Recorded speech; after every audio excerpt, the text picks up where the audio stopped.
Gadgets 360 Hindi में आप सबका स्वागत है। मेरा नाम है प्रणय और आप देख रहे हैं टेक आपकी जुबान में का नया एपिसोड जो हर शनिवार हम पब्लिश करते हैं।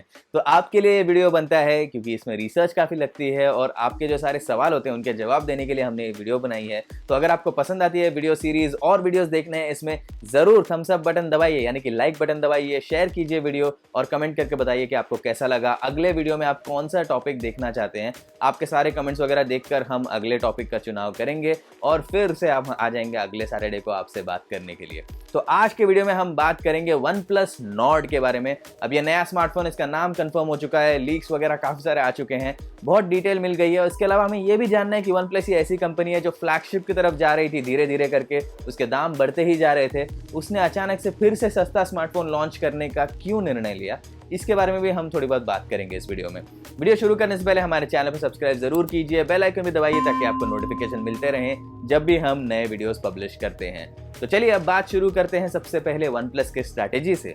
तो OnePlus One जब स्मार्टफोन लॉन्च हुआ था लगभग 25,000 के आसपास था उसका लॉन्च प्राइस, और एक बेस वेरिएंट बाद में उन्होंने लॉन्च किया था, शायद वो 22,000 के आसपास था। और आज देखिए OnePlus 8 ये स्मार्टफोन 42,000 का है, 8 Pro ये 55,000 का स्मार्टफोन है। तो इतना महंगा हो गया है OnePlus आज की डेट में। तो मुझे लग रहा है कि उन्होंने ना मार्केट में एक बहुत बड़ा सेगमेंट पीछे छोड़ दिया, ऐसा कंपनी को भी लग रहा था। तो अगर आप देखेंगे तो फिर 20,000 के आसपास OnePlus का कोई स्मार्टफोन नहीं है, और वहाँ पर Xiaomi, Realme और दूसरे सारे कंपनीज है, Samsung के भी अच्छे फोन्स है उधर पे, उन सब ने एकदम कब्जा बना रखा है। OnePlus का कोई भी प्रोडक्ट नहीं है, वहाँ पर आप कुछ भी नहीं खरीद सकते। तो अगर आपको OnePlus का स्मार्टफोन लेना है, 40,000 रुपये से ज़्यादा कितने ही लोग दे सकते हैं। सबके पास इतने पैसे थोड़ी होते हैं कि महंगा महंगा स्मार्टफोन खरीद ले। वो काफ़ी लोग होते हैं जिनको है ना ऐसे फ्लैगशिप, मतलब उनके लिए 20 से 25,000 रुपये में जो फ़ोन आता है वही उनके लिए अफोर्डेबल होता है और वही फ़ोन वो ले सकते हैं सबसे ज़्यादा से ज़्यादा, एकदम मैक्स पुश करके भी। तो उनके लिए शायद ये OnePlus Nord सीरीज़ सही रहेगी। अभी तो फिलहाल एक ही स्मार्टफोन आने वाला है इसमें। मैं आशा कर रहा हूँ कि OnePlus अपने Nord सीरीज़ को भी ऐसे बनाए रखे आगे और दूसरे और सस्ते स्मार्टफोन भी लॉन्च करे वो। तो फिलहाल हमें ये पता है सीरीज़ के बारे में कि US में इसका प्राइस $500 से कम होगा। अगर आप करेंसी कन्वर्जन करेंगे तो आपको ये पता लग जाएगा कि 38,000 रुपये से कम उसका प्राइस होगा। लेकिन OnePlus के बारे में एक चीज़ ध्यान में रखनी है हम सबको कि जो डॉलर प्राइस होता है उसका डायरेक्ट कन्वर्जन करके थोड़ा बढ़ा के प्राइस में वो फ़ोन यहाँ लॉन्च नहीं करते हैं। इंडियन रुपी प्राइस OnePlus के स्मार्टफोन्स का थोड़ा सस्ता होता है। तो अगर $500 यानी 38,000 रुपये उन्होंने कहा है, तो मेरे ख्याल से OnePlus Nord का बेस वेरिएंट जो है वो 30,000 के नीचे होगा। और मैं चाहता हूं कि 24,999 पर लॉन्च हो ये जो बेस वेरिएंट है। अभी रूमर्स में दिख रहा है कि थोड़ा 8GB रैम 128GB स्टोरेज के साथ में आ सकता है इसका बेस वेरिएंट। तो अगर ये 24,999 पे आ जाए तो सच्ची मज़ा आ जाएगा। फिर तो अगर फ़ोन परफॉर्म कर ले सही से, रिव्यू में अच्छा परफॉर्म कर जाए, तो फिर तो रेकमेंड करने में कोई दिक्कत होनी नहीं चाहिए। लेकिन उससे थोड़ा ज़्यादा प्राइस हुआ तो फिर मैं थोड़ा सोचूंगा दूसरे स्मार्टफोन्स भी कौन से हैं मार्केट में, क्योंकि आजकल कंपटीशन उस सेगमेंट में भी बहुत टफ है। Realme के काफ़ी अच्छे स्मार्टफोन्स है, Redmi K20 Pro जैसा बढ़िया फ़ोन भी आपको वहीं पर मिलता है। तो ऐसे बहुत सारे अच्छे अच्छे ऑप्शंस हैं, हम देख सकते हैं फिर उसके अगर प्राइस थोड़ा ज़्यादा हुआ कि OnePlus Nord लेना चाहिए या दूसरा। तो दूसरी बात यहाँ पर यह है कि OnePlus Nord का एक और वेरिएंट आने वाला है, मेरे ख्याल से 12GB रैम 256GB स्टोरेज के साथ में होगा, और मुझे लग रहा है कि ये वेरिएंट 30,000 रुपये से ज़्यादा होगा। क्योंकि क्या होता है ना, अभी कुछ लोगों को एकदम फ्यूचर प्रूफिंग करनी होती है कि 2 साल तक बिल्कुल भी लैग ना हो स्मार्टफोन। अब उनके लिए शायद 12GB रैम वाला वेरिएंट सही रहे, लेकिन ज़्यादातर लोगों के लिए बेस वेरिएंट मेरे ख्याल से तो सही होना चाहिए। अभी ध्यान रखिए कि जो भी मैं कह रहा हूँ सब लीक्स के बेसिस पे कह रहा हूँ, तो थोड़ी बहुत इन्फॉर्मेशन ऊपर नीचे हो सकती है लॉन्च होने तक, लेकिन अभी जितनी जानकारी है उसके हिसाब से तो जो मैं बता रहा हूँ वो एकदम एक्यूरेट है। तो 12,256 का वेरिएंट शायद 30,000 के ऊपर हो, लेकिन मैं सच में चाहता हूँ यार कि 8,128 वाला वेरिएंट अगर 24,999 पर आ जाए तो मज़ा आ जाएगा सीरियसली। मतलब ऐसे इतने अच्छी वैल्यू फॉर मनी जब आती है मार्केट में, स्मार्टफोन अच्छे वैल्यू फॉर मनी देता है तो मुझे काफ़ी खुशी होती है। अभी इसमें OxygenOS सॉफ्टवेयर है जिसकी मैं काफ़ी बार प्रशंसा कर चुका हूँ, फिर से एक बार कर दूंगा। ये मैंने जितने फ़ोन्स में देखा है OnePlus के, उसमें काफ़ी अच्छा रहा है। हाँ, कई बार ये तो हुआ है कि अपडेट्स थोड़े बगी रहे हैं OxygenOS के, ये मैं भी मानता हूँ, और वो उनको ठीक करना चाहिए। ऐसे मतलब अपडेट्स ऐसे नहीं आने चाहिए जो फ़ोन को थोड़ा ख़राब कर दे, फिर एक और पैच इशू हो उसके बाद में ठीक हो। लेकिन उसके अलावा अगर आप देखेंगे जो OxygenOS में फीचर्स मिलते हैं स्टॉक एंड्रॉइड से काफ़ी अच्छा है, बहुत ही क्लीन UI है, कोई ऐसे उसमें विज्ञापन वगैरह नहीं आते हैं, जिसके कारण मुझे काफ़ी पसंद है। और मेरी आशा ये है कि OnePlus Nord सीरीज़ में भी वही मिलता रहे। अगर आप देखें तो काफ़ी सारे सस्ते स्मार्टफोन्स ऐसे हैं मार्केट में आजकल जिसमें विज्ञापन आते हैं, बहुत सारा स्पैम आता है, लॉक स्क्रीन में कुछ एड्स आने लगते हैं। ये सब अच्छा नहीं लगता है ना। मतलब आपने 20,000 रुपये खर्च किए हैं फ़ोन पे चलिए 25,000 भी खर्च किए अपने फ़ोन पे, इतने पैसे देने के बाद में फिर फ़ोन में विज्ञापन देखते रहे ऐसे, और फिर कोई भी ऐप खोलो तो ऐप की तो इकोनॉमी अलग होती है, ऐप्स में तो वैसे भी विज्ञापन अलग से आते हैं। अब फ़ोन खुद ही ऐड घुसाने लग गया हर जगह पे, इतने सारे प्री लोडेड ऐप्स होते हैं, 3 ब्राउज़र हुए, कोई 4 सिक्योरिटी के ऐप हुए, क्या-क्या इंस्टॉल करके रख देते हैं, ये सब अच्छा थोड़ी लगता है। OnePlus के स्मार्टफ़ोन्स में ये सब नहीं होता है, वो काफ़ी क्लीन यूआई होता है, जितना आप देख लीजिए उसमें मतलब प्री लोडेड ऐप्स वगैरह भी कम होते हैं और अच्छे-अच्छे फीचर भी पहले से दे के रखते हैं वो, जैसे कि स्क्रीन रिकॉर्डर होता है उसमें, लॉन्ग स्क्रीनशॉट लेने का एक फीचर होता है, यानी कि कोई एक लंबा वेब पेज है, पूरा आपको एक ही स्क्रीनशॉट में चाहिए, तो वो आप इसमें ले सकते हैं। तो ऐसे काफ़ी अच्छे फीचर्स देता है। मैं चाहता हूँ कि ऑक्सीजन में सस्ते यूआई में भी आ जाए काफ़ी। OnePlus Nord तो मुझे नहीं लग रहा 20,000 रुपये के नीचे आएगा, लेकिन अगर OnePlus एक फ़ोन लॉन्च कर दे अंडर 20,000, अगर स्पेक्स के मामले में भी लेट्स से कि इतना भी कड़क ना हो, वो एकदम कम्पिटिटिव ना हो, तो भी सॉफ्टवेयर के बल पर वो चल सकता है मार्केट में, ऐसा मुझे लगता है। तो चलिए अब बात करते हैं उसके प्रोसेसर की। OnePlus Nord का प्रोसेसर, इसमें स्नैपड्रैगन 765G प्रोसेसर हो सकता है, इसमें ऐसे रूमर्स ने कहा है। तो जहाँ तक मुझे लग रहा है ये प्रोसेसर अभी मतलब मैंने तो टेस्ट नहीं किया है किसी भी स्मार्टफोन में, लेकिन अच्छा चलना तो चाहिए क्योंकि स्नैपड्रैगन सीरीज़ की रेपुटेशन काफ़ी अच्छी है। हमने ऑलरेडी स्नैपड्रैगन 730, 730G ये सारे प्रोसेसर्स देख लिए हैं मार्केट में, वो सब अच्छे चलते हैं, उनके परफॉर्मेंस में कोई इशू नहीं आ रही है। तो 765 उनसे तो अच्छा होना चाहिए, होपफुली परफॉर्म भी कर जाए। वो रिव्यू के बाद मैं आपको बता पाऊंगा कि वो प्रोसेसर कैसा है, लेकिन अभी इस तरह से देख के ऐसे बुरा नहीं लग रहा है कि भाई कोई बजट फ़ोन का प्रोसेसर तो नहीं डाल दिया उसमें। लग रहा है कि आपको प्रीमियम एक्सपीरियंस ही देंगे, भले ही वो 25 से 30,000 रुपये का फ़ोन क्यों ना हो, 40 का नहीं है तो भी आपको अच्छा एक्सपीरियंस मिलना चाहिए, ऐसा मुझे लग रहा है। अब इसके अलावा अगर आप बाकी स्पेसिफिकेशंस देखेंगे तो कुछ चीज़ें तो आपको पसंद आ जाएंगी, जैसे कि 4000 mAh की बैटरी है और 30 वाट का OnePlus का फास्ट चार्जर है। तो ये बातें तो सही है, मतलब ये स्टैंडर्ड OnePlus का जो बैटरी कैपेसिटी और चार्जर कॉम्बो है ऐसा मिलने वाला है, ऐसा लग रहा है लीक्स के द्वारा। उसके अलावा हम बात करते हैं अभी कुछ चीज़ों की जो आपको शायद पसंद ना आए। मुझे नहीं लगता इस स्मार्टफोन में आईपी रेटिंग या वाटरप्रूफिंग होगी, यानी वाटरप्रूफिंग डस्ट रेजिस्टेंस जो है वो उसमें तो नहीं होगी। वायरलेस चार्जिंग का तो सवाल ही नहीं उठता, इसमें नहीं होने वाला है पक्का। उसके अलावा अगर आप देखेंगे तो हेडफोन जैक इसमें शायद ना मिले आपको। 20 to 30,000 रुपये के प्राइस रेंज में काफ़ी सारे स्मार्टफोन्स आ चुके हैं जिन्होंने हेडफोन जैक को हटा दिया है, और मेरे ख्याल से OnePlus Nord में भी वो आपको नहीं मिलेगा, और वो कुछ लोगों के लिए निराशाजनक हो सकता है, क्योंकि क्या होता है ना, स्मार्टफोन के बॉक्स में आजकल हेडफोन तो आते नहीं है। काफ़ी सारे स्मार्टफोन्स ऐसे भी होते हैं जो मतलब आपको अलग से वो हेडफोन्स जो बेचते हैं वो भी काफ़ी महंगे होते हैं। तो OnePlus ने आजकल एक सस्ता हेडफोन लॉन्च किया है, यानी 2,000 रुपये का Bluetooth headphone OnePlus Bullets Wireless G, शायद उसको प्रमोट करना चाहते हैं वो। और OnePlus की रूमर एक और भी आ रही है कि वो लोग एक ट्रूली वायरलेस हेडफोन लॉन्च कर रहे हैं, यानी कि जिसमें कोई भी केबल वगैरह नहीं है, सिर्फ चार्ज करने के लिए अलग से केबल लगाना पड़ता है, बट उसके अलावा कोई केबल नहीं है उसमें, तो वो भी शायद आने वाला है। तो इसके कारण वो ये शायद हेडफोन जैक ना दें, उनके लिए बिजनेस रीजन भी हो सकता है ये। लेकिन हाँ, ज़रूरी है, मैं कहूँगा कि इस प्राइस रेंज में दुख की बात है, काफ़ी लोगों के पास पहले से हेडफोन पड़े होते हैं, वो शायद इसके साथ इस्तेमाल ना कर पाए। अगर बॉक्स में एक अडाप्टर आ जाए तो कोई शिकायत नहीं होगी, लेकिन फिर भी मुझे लगता है कि हेडफोन जैक हटाकर मतलब ये सारे कंपनियों ने इतना अच्छा नहीं किया है, बट अभी उसका कुछ कर नहीं सकते। डिसीजन कंपनीज का था, एप्पल ने पहले किया, बाकी सब ने कॉपी कर लिया, अभी इसमें हम कोई बदलाव तो नहीं कर सकते। तो चलिए अब आगे बढ़ते हैं, कैमरा की बात करते हैं, क्योंकि कैमरा ये ऐसा टॉपिक है जो आप में से काफ़ी लोगों के एकदम दिल के करीब है, और OnePlus ने पिछले काफ़ी स्मार्टफोन्स में हमको ये बता दिया है कि उसके कैमरा पे थोड़ा ध्यान कम रहता है बाकी चीज़ों से। OnePlus 8 Pro एक ऐसा पहला स्मार्टफोन है जिसमें कैमरा परफॉर्मेंस से हम लोग बहुत खुश थे। रिव्यू में मैंने ये भी कहा था कि उसका सेल्फी कैमरा इंप्रूव हो जाए तो एकदम किसी भी फ्लैगशिप को टक्कर देने लायक है, लेकिन बाकी कैमरे अभी दूसरे फ़ोन में जो OnePlus 8 है, 70 है, उसमें इतने अच्छे नहीं थे उसके प्राइस रेंज के हिसाब से। तो इस बार आपको क्वाड रियर कैमरा का सेटअप मिलेगा, ऐसा लग रहा है, 48 मेगापिक्सल प्राइमरी के साथ में, 8 मेगापिक्सल वाइड एंगल के साथ में, और बाकी जो 2 लेंस है ना, वो मुझे नहीं लग रहा है इतने कोई ज़्यादा काम के होंगे, क्योंकि क्या है ना, आजकल क्वाड कैमरा सेटअप मार्केटिंग ये टर्म चाहिए हर स्मार्टफोन को, तो इसीलिए वो लोग मतलब कुछ भी कैमरा डाल देते हैं। तो अभी 2 मेगापिक्सल का मैक्रो कैमरा ले लीजिए, वो बोल रहे हैं लोग कि OnePlus Nord में भी आएगा। अब 2 मेगापिक्सल का कैमरा, सोचिए, अब साल देखिए, 2020 ये साल हो चुका है, 2 मेगापिक्सल का कैमरा आपको मिल रहा है, मैक्रो कैमरा।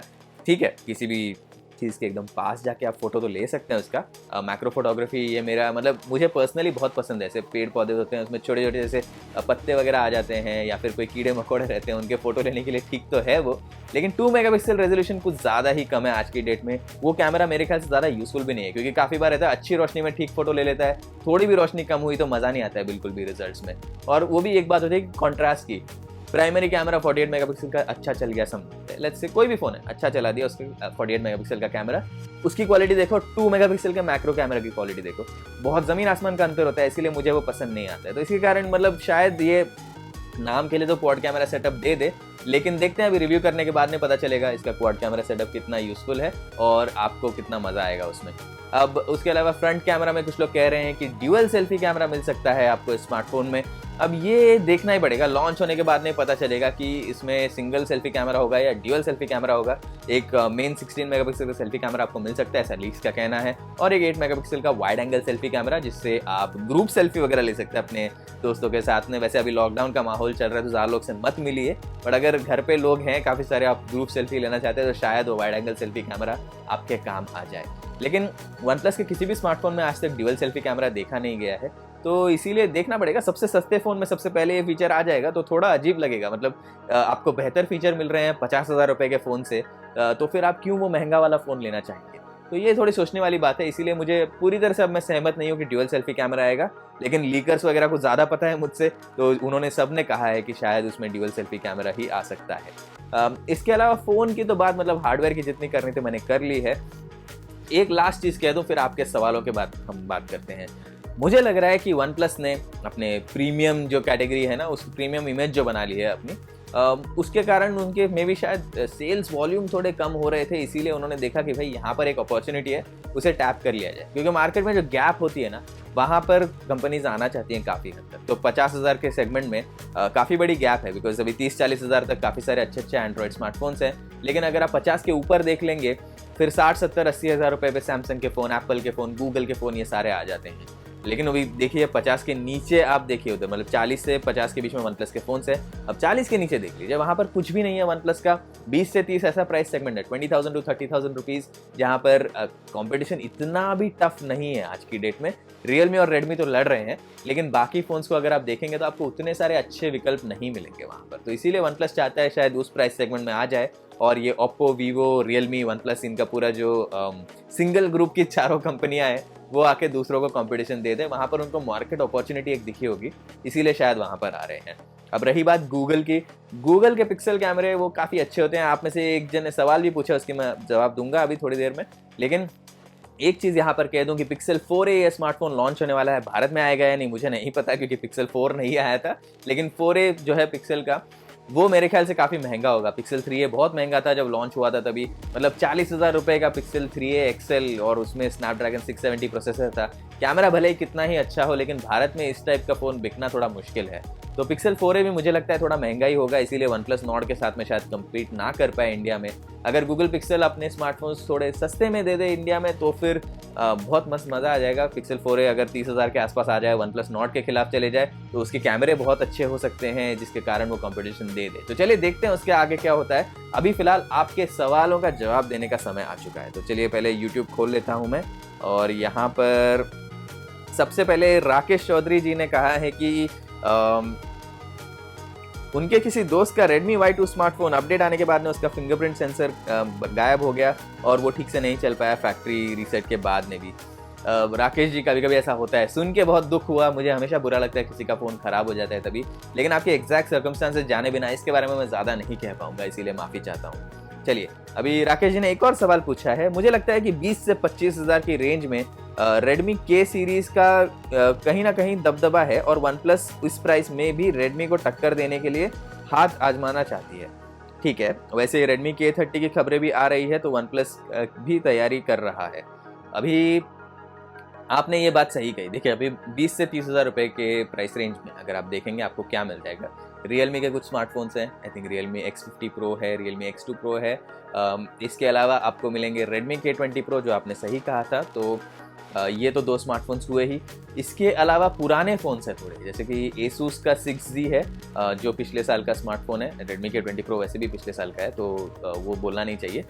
लेकिन इसके अलावा पोको का कोई स्मार्टफोन नहीं है इसमें। पहले पोको F1 हुआ करता था, तो उन्होंने पोको F2 को यहाँ पर लॉन्च नहीं किया। अगर वो इसमें लॉन्च कर देते तो फिर मज़ा आ जाता, बहुत टफ कंपटीशन होती। लेकिन मुझे लगता है कि ये ऐसा प्राइस सेगमेंट है जहाँ पे सेल्स वॉल्यूम इतनी ज़्यादा नहीं है जितनी बजट सेगमेंट में है, इसके कारण शायद पोको ने वहाँ पर नज़र रख ली है।